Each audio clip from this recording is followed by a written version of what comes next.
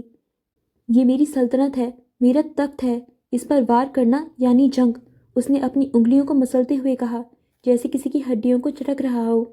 ایک ایسی جنگ جہاں میں انہیں ہر وہ درد دوں گا جو وہ سوچ بھی نہیں سکتے۔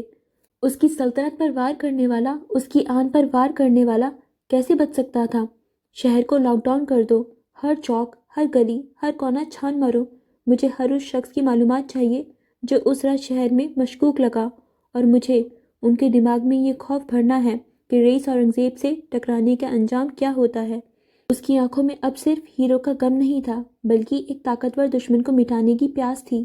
عروضہ جانتی تھی اگلے کئی دن، کئی سال، جب تک ہیرے نہ مل جاتے، جب تک وہ اپنا بدلہ نہ لے لیتا، اس شہر میں صرف اس کے نام کی گونج سنائی دینے والی تھی۔ رات کے بھیانک واقعات کے بعد جب لاہور پر صبح کی پہلی کرن پڑی تو ایسا لگا جیسے شہر کی فضا بھی کسی آنے والے طوفان سے واقف تھی۔ اس صبح کا سورج اپنے ساتھ کوئی خوشخبری نہیں، بلکہ ایک ایسی ہولناک خبر لے کر آیا تھا جس نے ہر سو خوف اور بے یقینی پھیلا دی۔ ایس ایس پی انویسٹیگیشن زاہد ملک اپنے ماتحت افسران کے ساتھ ایک ہنگامی میٹنگ کر رہے تھے۔ ان کے چہرے پر شدید دباؤ نمایاں تھا۔ یہ صرف چوری نہیں ہے، یہ رئیس اورنگزیب جیسے آدمی کی انا پر حملہ ہے۔ ہمیں ہر صورت میں مجرموں کو ڈھونڈ نکالنا ہے۔ C C T V footages check کرو، انڈر پاس کے آس پاس کے تمام کیمروں کو کھنگالو۔ کون سا گروپ اتنی بڑی واردات انجام دے سکتا ہے؟ یہ عام چوروں کا کام نہیں ہے۔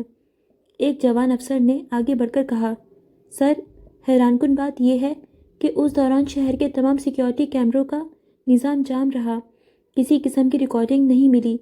یہ کسی ہائی ٹیک گروپ کا کام ہے۔ ان کی میٹنگ جاری رہی۔ رئیس اورنگزیب کو کون نہیں جانتا تھا؟ صبح 6 بجتے ہی نیوز چینلز کی بریکنگ نیوز نے پورے شہر کو اپنی لپیٹ میں لے لیا۔ رئیس اورنگزیب کے 2.5 ارب کے ہیرے چوری، لاہور میں سنسنی کی ہیڈ لائنز ہر ٹی وی اسکرین پر چمک رہی تھیں۔ یہ کوئی غیر قانونی مال نہیں تھا جسے پولیس سے چھپایا جاتا، یہ خبر دبانے کی کوشش کی جاتی۔ ایک مقبول نیوز چینل کی اینکر پرسن سنجیدہ چہرے کے ساتھ خبر پیش کر رہی تھیں۔ ناظرین، لاہور سے اس وقت کی سب سے بڑی خبر، شہر کی معروف ترین شخصیت رئیس اورنگزیب کے 2.5 ارب کی مالیت کے ہیرے رات گئے ایک انتہائی منظم انداز میں چرا لیے گئے ہیں۔ یہ واردات رات 2 بجے کے قریب علامہ اقبال انٹرنیشنل ایئرپورٹ سے رئیس ٹریولرز کے والٹ لے جاتے ہوئے پیش آئی۔ ذرائع کے مطابق حملہ آوروں نے جدید ترین ٹیکنالوجی کا استعمال کیا اور سیکیورٹی نظام کو مکمل طور پر جام کر دیا۔ اس واردات میں رئیس اورنگزیب کے 4 سیکیورٹی گارڈز بھی شہید ہو گئے ہیں۔ یہ ایک سوال کھڑا کرتا ہے کہ لاہور جیسے محفوظ شہر میں کس کی اتنی جرات ہوئی ہے؟ کیا یہ رئیس اورنگزیب کے حریفوں کا کام ہے یا کوئی بین الاقوامی گروہ اس کے پیچھے ہے؟ پولیس نے تحقیقات کا آغاز کر دیا ہے، لیکن پورے شہر میں ایک عجیب کشمکش اور خوف کا عالم ہے۔ اسی طرح سوشل میڈیا پر بھی طوفان برپا تھا۔ سوشل میڈیا پر ہیش ٹیگ رئیس اورنگزیب ہائسٹ کے نام سے ہیش ٹیگز گھوم رہے تھے۔ رئیس اورنگزیب کے ساتھ ایسا ہو گیا تو ہماری کیا اوقات؟ لاہور اب محفوظ نہیں رہا۔ یہ صرف ہیرو کی چوری نہیں، یہ لاہور کی سیکیورٹی پر سوال ہے۔ ڈارک سٹارز واقعی ڈارک ثابت ہوا۔ عروضہ جمال جیسا مائنڈ بھی ہار گیا۔ اس کا مطلب ہے کہ حملہ آور بہت ہی زیادہ ہنرمند ہے۔ رئیس اورنگزیب چپ نہیں بیٹھے گا، یہ ایک جنگ کا آغاز ہے۔ اس کے ساتھ ہی اگلی صبح جب سورج کی پہلی کرنیں ابھی پوری طرح سے لاہور پر نہیں پھیلی تھیں کہ جایوکوا پر پولیس کی بھاری نفری موجود تھی۔ آرمڈ وین کی چھت اڑا لی گئی تھیں جو اس بات کی نشاندہی کر رہے تھے کہ حملہ کتنا شدید تھا۔ گاڑیوں اور وین کے ارد گرد زمین پر خون کے گہرے دھبے تھے جو رات کے خون ریزی کی داستان سنا رہے تھے۔ تھوڑے فاصلے پر پولیتھین شیٹ سے ڈھکی ہوئی 4 لاشیں موجود تھیں۔ یہ مسٹر اورنگزیب کے وہ قابل اعتماد گارڈز تھے جنہوں نے ہیرو کی حفاظت پر اپنی جان دے دی تھی۔ ان کے چہرے خوف اور بے بسی کے تاثرات جمائے ہوئے تھے اور ان کی یونیفارم پر خون کے نشانات واضح تھے۔ ہر لاش کے قریب ایک تجربہ کار پولیس انسپکٹر اپنی ٹیم کے ساتھ باریک بینی سے معائنہ کر رہا تھا، ثبوتوں کو جمع کرنے کی کوشش کر رہا تھا۔ ہوا میں خون اور نان لیتھل بوم کی ہلکی سی مہک پھیلی ہوئی تھی جو جگہ کو مزید پراسرار اور پریشان کن بنا رہی تھی۔ ارد گرد موجود لوگ، جن میں پولیس اہلکار، فورینسک ماہرین اور چند تجسس پسند صحافی شامل تھے، سب کے چہروں پر ایک ہی سوال تھا کہ یہ کیسے ہوا؟ یہ کوئی معمولی ڈکیتی نہیں تھی، یہ ایک انتہائی منظم اور بے رحمانہ حملہ تھا جس نے لاہور کے ایک طاقتور شخص کو چیلنج کیا تھا۔ جایوقوا پر چھایا گہرا سناٹا رات کی دہشت اور خون ریزی کی خاموش گواہی دے رہا تھا۔ یہ صرف ہیرو کی چوری نہیں تھی، یہ رئیس اورنگزیب کی بے عزتی تھی، جبکہ ابھی تک رئیس کا بیان سامنے نہیں آیا تھا۔ فجر اس وقت اپنے آفس میں بیٹھی ٹی وی پر یہ خبر دیکھ رہی تھی۔ اس کے چہرے پر عجیب تاثرات تھے۔ موسم ابر آلودہ تھا، البتہ بارش نہیں ہو رہی تھی۔ اس نے ایک سادہ سوٹ کے اوپر بلیزر پہنا ہوا تھا اور بال اونچے جوڑے میں بندھے ہوئے تھے۔ بندھے ہوئے بال، لمبی صاف گردن اور کانوں میں چمکتے وہ ٹاپس اس کی نشانی تھے۔ اس نے فون اٹھایا اور کال ہسٹری سے ایک نمبر ملایا۔ یہ رئیس اورنگزیب کا نمبر تھا۔ اس نے فون ملایا، دوسری جانب کال اٹھا لی گئی۔ آج سورج کہاں سے نکلا ہے جو فن کی دیوی کو میری یاد آ گئی؟ رئیس کی طنزی آواز گونجی۔ وہیں جہاں سے آپ کے ڈارک سٹارز غائب ہو گئے ہیں۔ اس نے بھی ترنت جواب دیا۔ اس کے لہجے میں بھی طنز صاف جھلک رہا تھا۔ مجھے لگا تھا 2.5 ارب کے ہیرے چوری ہونے کے بعد آپ اپنی سلطنت پر ماتم کر رہے ہوں گے۔ یہ سنتے ہی رئیس کا قہقہہ گونجا، لیکن اس میں ہنسی کم اور کڑواہٹ زیادہ تھی۔ ماتم؟ ہاں، بالکل ویسے ہی جیسے تم نے اپنی سلطنت پر وار کرنے والے کو جان سے مار کر ماتم کیا تھا، میں بھی ویسے ہی ماتم کرنے کی تیاری کر رہا ہوں۔ ایسے زہریلا جواب تھا کہ فجر نے اسے کال کرنے پر خود کو، میرے ہیرے محض پتھر نہیں، وہ میرے ڈارک سٹارز ہیں اور انہیں مجھ سے دور رکھنے کی ہمت کوئی نہیں کر سکتا۔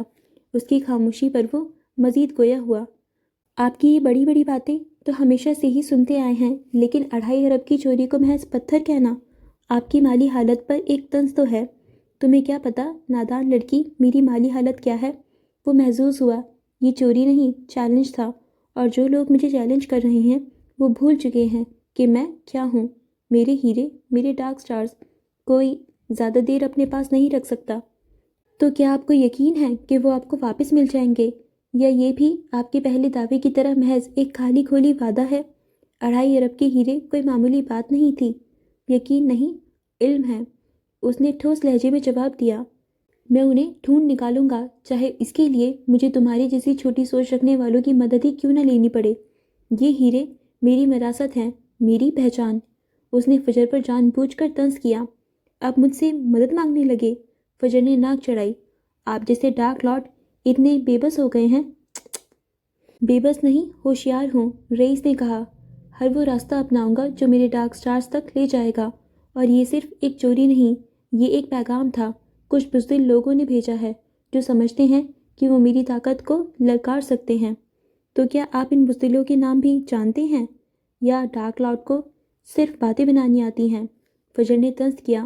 وقت آنے پر سب سامنے آ جائے گا، فن کی دیوی، رئیس نے غصے کو دباتے ہوئے کہا۔ اب تم نے میرے حال کو پوچھ ہی لیا ہے تو کچھ اپنے بارے میں بھی بتاؤ، یا تمہارے پاس کوئی نیا ڈرامہ نہیں ہے سنانے کو یا کرنے کو؟ اس کی بات سن کر فجر نے کھڑکی پر نظر ڈالی۔ ابھی کے لیے مجھے بس یہی جاننا تھا کہ آپ ہیرو کی چوری کے بعد بھی اتنے ہی مغرور ہیں جتنے پہلے تھے۔ رئیس بے ساختہ ہنسا۔ فکر نہ کرو، میں اتنی آسانی سے ٹوٹنے والا نہیں، اور ویسے بھی ابھی تو بہت سے ہیرے ڈھونڈنے باقی ہیں۔ شاید تم بھی ان میں سے کسی ایک کے پیچھے بھاگ رہی ہو۔ شاید آپ بھول گئے ہیں میں ہیرو کی شیدائی نہیں۔ بیسٹ آف لک۔ اس نے فون بند کر دیا۔ کال ختم ہو گئی اور فجر نے فون واپس رکھ دیا۔ اس کے چہرے پر ابھی بھی طنز کے ملے جلے تاثرات تھے۔ وہ جانتی تھی کہ رئیس اورنگزیب کا یہ دعویٰ محض دھمکی نہیں بلکہ ایک وعدہ تھا، اور اس وعدے کے پیچھے ایک خطرناک کہانی چھپی تھی۔ اتنا تو وہ جانتی تھی، وہ اپنے ہیرے ڈھونڈ نکالے گا، لیکن اس کا ذہن ابھی تک